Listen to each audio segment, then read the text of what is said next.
We want to welcome you to the virtual session on Inside Out, a step inside mental illness. Thank you for joining us today. We're excited to be able to offer this again this year to really reduce the stigma around mental illness in our community. And we do that by providing powerful testimony from people and sharing provider insight with you.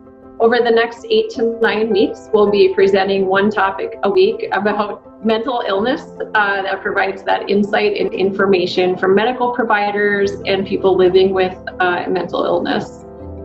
We want to thank our main sponsors who made this series possible, which include Northwestern Mental Health Center, White Earth Mental Health, Stanford, Lakeland Mental Health Center, and Becker County Energized as a program of Essentia Health. We want to thank you to all of the other sponsors and people who participated in this series, whether they're people with living testimony or professionals that are helping try to provide insight on how to help others. We really are so grateful for these stories that help break the stigma and silence when it comes to promoting mental health and support. There will be a variety of topics covered throughout the series that you will see on TV3 as well as the Detroit Lakes newspaper, and we're so grateful for those. The topics include generalized anxiety with current world stressors, bipolar disorder, borderline personality disorder, anxiety and trauma, farmer depression and suicide, addiction recovery and mental illness in the judicial system, mental illness as relates to domestic violence, and a panel discussion. These will all air weekly on TV3, and so you can look for the featured stories there and also in the Detroit Lakes Tribune. You can watch the videos online on Inside Out, a step inside mental health illness channel on YouTube, and you can also find them posted on the Becker County Energized website. In the Lakes area, we know that mental illness is a very serious and deadly disease. 1 in 4 people approximately identify as experiencing mental illness, and especially with our youth, it's closer to rates of 1 in 3. We also have a high suicide rate, and with COVID, we have seen a significant spike of mental health emergencies in the area. We really encourage you to share and watch these videos, talk about them with your family, have conversations about mental health, and try to support people in their journey. So with that, we encourage you to take a step back and enjoy the video series, and please share them.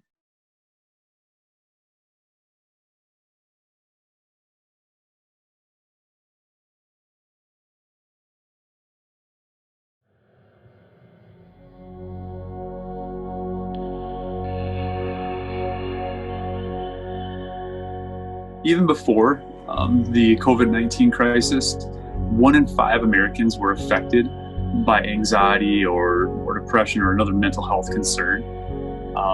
We knew prior to that time depression was one of the leading causes of disability, but now more than ever, there's a heightened sense of awareness to mental health concerns many face due to the effects of COVID-19. Recently, the Center for Disease Control completed a study, and they just released the results of this study in August. And the results of this study sought to shed light on people's current mental health in light of the current pandemic. And the results of the study were pretty startling. Not surprisingly, 40% of people who completed the survey were reporting at least one adverse mental health outcome. 31% of the folks in the study were reporting concerns with anxiety or depression.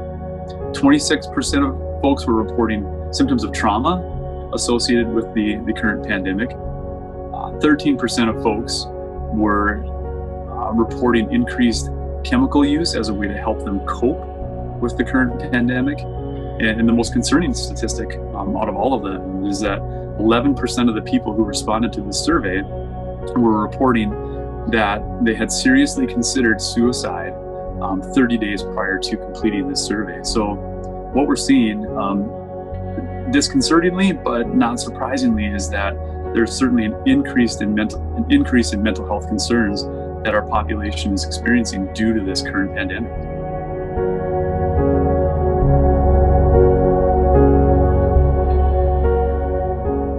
Common symptoms that we all need to look for right now, or a lot of folks are experiencing, are just fear and worry about your own health and the health of your loved ones, your financial situation or your job, or the loss of support services that you often rely upon. Certainly if folks are observing significant changes in their sleeping or eating patterns, those can be signs of greater problems. Oftentimes people will see increased problems with their sleep and difficulty concentrating in school or at work. If people's chronic health problems are worsening, or their physical health in general, they're seeing a decline, that can also be a big red flag that we need to pay attention to. If we have pre-existing mental health concerns like anxiety or depression, and you're seeing that is becoming unmanageable, or you're experiencing increased symptoms, that's also something to pay attention to. And I think a final common symptom that we need to all consider is, are we using increased amounts of chemicals, tobacco, alcohol, other substances as a way to cope? And if we're seeing these things, that's a sign that we probably need to get more help.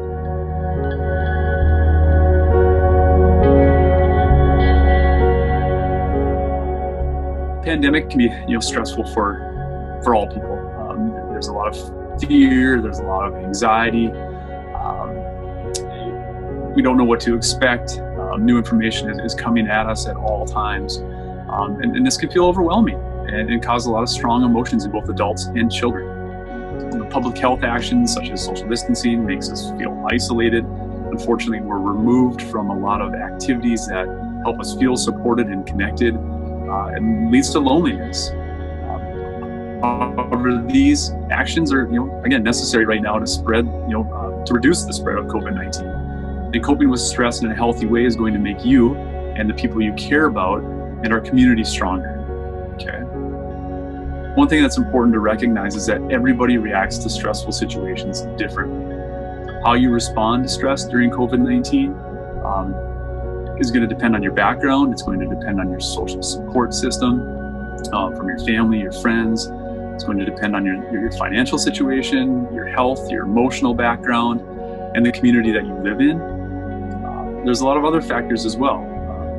And the changes that can happen because of COVID-19 and the pandemic, and the ways that we try to contain and spread the virus, can affect all of us. They affect anyone. And what we do to manage that is going to be unique to all of us as well. So, a few things that are really important to consider when we think about healthy coping. The first is exercise. Okay, we all need to make sure that we're exercising regularly. And what's recommended is at least 5 times a week, we should be getting 30 minutes of vigorous exercise. And what's considered vigorous is if you get your heart rate up to the point where it's difficult to carry on a conversation with the person next to you. So we should all be shooting for that. At least 5 times a week, 30 minutes a day. Keeping in mind that for adults, less than 1,000 steps a day is considered sedentary.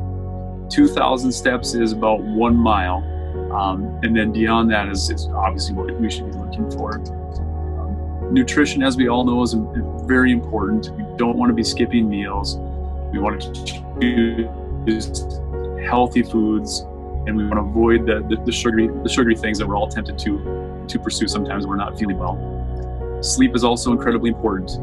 As adults, we want to get at least 7 hours of sleep per night. We want to keep a consistent sleep and wake schedule.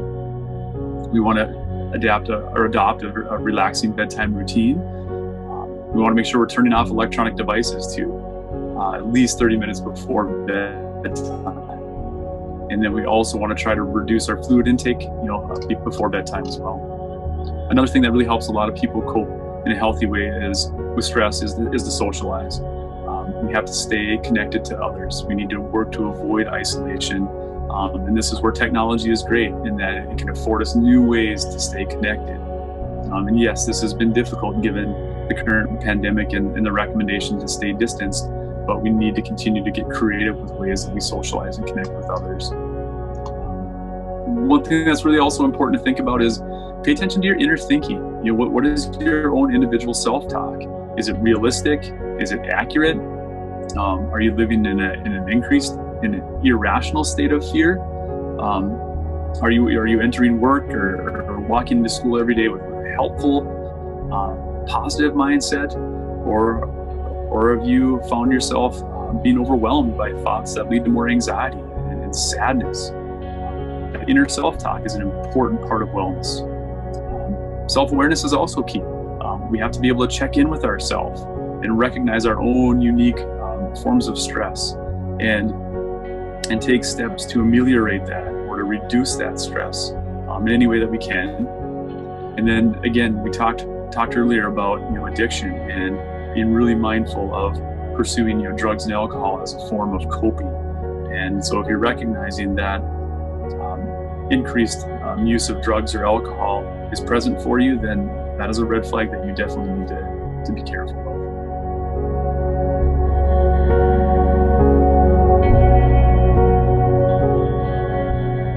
So, what I'd say is that, assisting others, in a time of need can benefit both the person receiving the support, but also the helper themselves. For example, checking in by telephone on neighbors or other people in your community who may need some extra assistance, that can be very, very beneficial. When we talk with people, really be present and listen intently. Put down the cell phone, put down other work activities, and really be present with that person and have a genuine conversation. You want to be present and offer, if you know somebody that's struggling, offer them the direction to resources. Educate yourself about resources that might be available that are there to help others, and be prepared to offer those resources to those that you see are struggling. Another thing that's important too is we want to normalize and validate where people are coming from. Normalize their experience if they're experiencing increased stress or worry. Don't be afraid to talk about your experiences. And finally, we really want to work together. We want to be respectful of one another. Everybody has different ideas about how to cope during this pandemic or how to best respond to it, but we want to be respectful of one another and create solidarity. If we can come together as a community, we're ultimately going to get through this pandemic.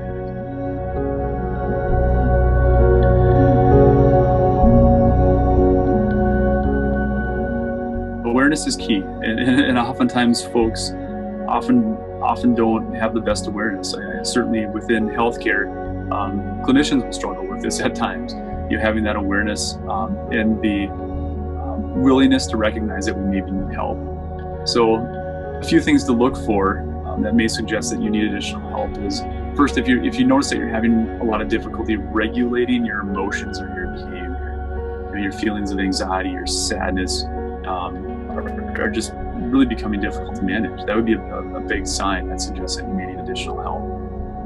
If you find that you're just not performing as well at work or at school, you find your mind and your energy consumed with other worry thoughts, feelings of sadness, despair, that would be a big indication. If you feel like you're noticing changes in, again, your sleep and your appetite, those are oftentimes the first things that will change. Or if you're noticing a change in your physical health, frankly, the best barometer of how we're doing emotionally in terms of stress is how we're doing physically. People are often going to experience increased concerns with headaches, gastrointestinal problems, and things of that nature that tell them that they might not be doing well emotionally. If you find that you're struggling to maintain relationships, if you find that it's hard to find the energy to do the things that you are typically used to doing or usually rejuvenate you or bring you energy, that's a pretty big sign. And I'd say those are the big things.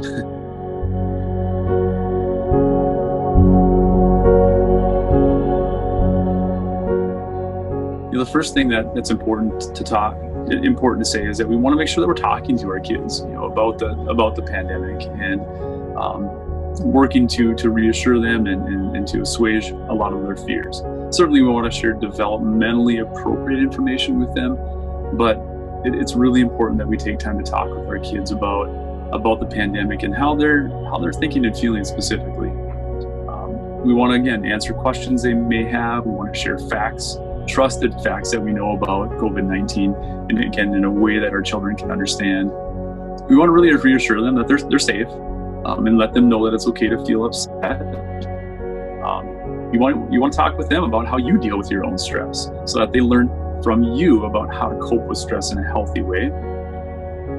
You want to work to limit your family's exposure to news coverage of the pandemic, particularly if it's not accurate or helpful information. Understand that the media likes to sensationalize things at times, and that can lead to increased fear for children. Also, children may misinterpret what they hear and can be frightened about something or misunderstand something that they've heard. We want to try to keep regular routines for kids. That's very important. If schools are closed, we want to still maintain consistent sleep and wake times. We want to maintain consistent meal times. We want to limit the amount of time that's spent on screens. Fortunately, we're having a nice long fall here in central Minnesota, and there's still opportunities for kids to get outside and get physical exercise. We also want to make sure that they continue to be involved in activities that are positive for them, such as gymnastics and scouts, golf, whatever it might be. We want to keep our kids physically active. We also want to be a positive role model. We want to take breaks. We want to get plenty of sleep, exercise, eat well, make sure that we're socializing, continuing to connect with friends and family in a healthy way. And then I would say, finally, we want to spend time with our child in meaningful activities, reading together, exercising, playing board games, and doing other things that you would typically do as a family that help people feel supported and connected.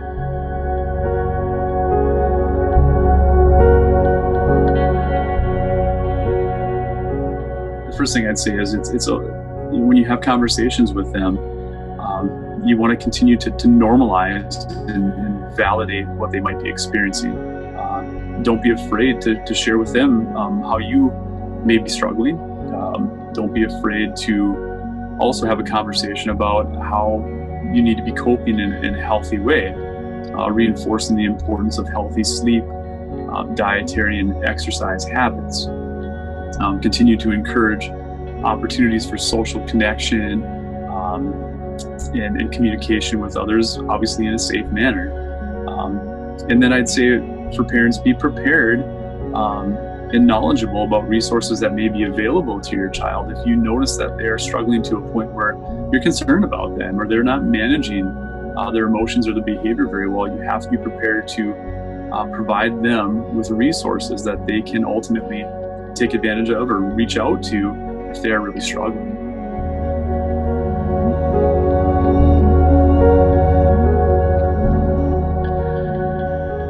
Yeah, so I guess what I would say is that there's always hope. Okay, this is it's a really unfortunate speed bump, but we're ultimately going to get through this. And I think it's very important that people try to focus on gratitudes and focus on the good that can ultimately come from stressful life events. For a lot of us, those who have been around a while, we can usually look back on life events and see that at the time something may have been really hard or stressful, or that event didn't turn out the way that we wanted to. But as we look back on that event, as we age, as we mature, we can sometimes see the value. We can see how our life was positively impacted by that thing that was particularly stressful or hard at the time. And so I think there's going to be a lot of good that ultimately comes from this pandemic. We can't necessarily see it all now, but with time, I think we're going to reflect back on this, and our lives, our relationships, our culture are going to be vastly improved. And so absolutely there's hope. This will pass, hopefully sooner as opposed to later. But we have to take time to focus on the good that comes with any stress that we experience in our life.